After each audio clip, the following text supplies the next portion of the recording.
भजन संहिता अध्याय 44 और वचन 1 से 20 तक।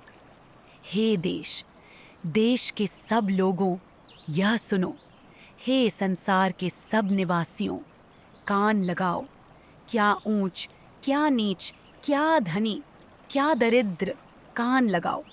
मेरे मुंह से बुद्धि की बातें निकलेंगी और मेरे हृदय की बातें समझ की होंगी। मैं नीति वचन की ओर अपना कान लगाऊंगा। मैं वीणा बजाते हुए अपनी गुप्त बात प्रकाशित करूंगा। विपत्ति के दिनों में जब मैं अपने अड़ंगा मारने वालों की बुराइयों से घिरूं, तब मैं क्यों डरूं?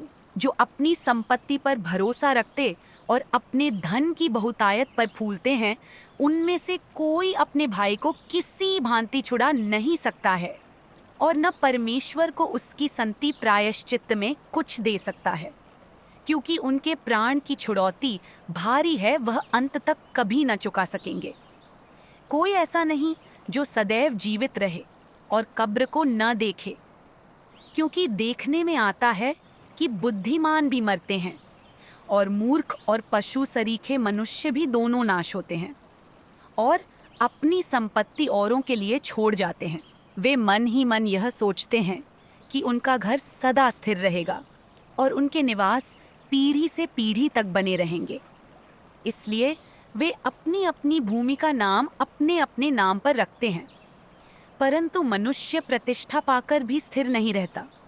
वह पशुओं के समान होता है जो मर मिटते हैं। उनकी यह चाल उनकी मूर्खता है, तो भी उनके बाद लोग उनकी बातों से प्रसन्न होते हैं। वे अधोलोक की मानो भेड़ बकरियां ठहराए गए हैं। मृत्यु उनका गडेरिया ठहरी और बिहान को सीधे लोग उन पर प्रभुता करेंगे और उनका सुंदर रूप अधोलोक का कौर हो जाएगा और उनका कोई आधार न रहेगा। परंतु परमेश्वर मेरे प्राण को अधोलोक के वश से छुड़ा लेगा, क्योंकि वही मुझे ग्रहण कर अपनाएगा। आपको मोह में जब कोई धनी हो जाए और उसके घर का वैभव बढ़ जाए, तब तू भय न खाना, क्योंकि वह मर कर कुछ भी साथ में न ले जाएगा, न उसका वैभव उसके साथ कब्र में जाएगा। चाहे वह जीते जी अपने आप को धन्य कहता रहे, जब तू अपनी भलाई करता है तब वे लोग तेरी प्रशंसा करते हैं।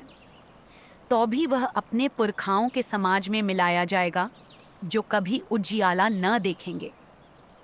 मनुष्य चाहे प्रतिष्ठित भी हों, परंतु यदि वे समझ नहीं रखते तो वे पशुओं के समान हैं जो मर मिटते हैं। भजन संहिता अध्याय 44 और वचन 1 से 20 तक।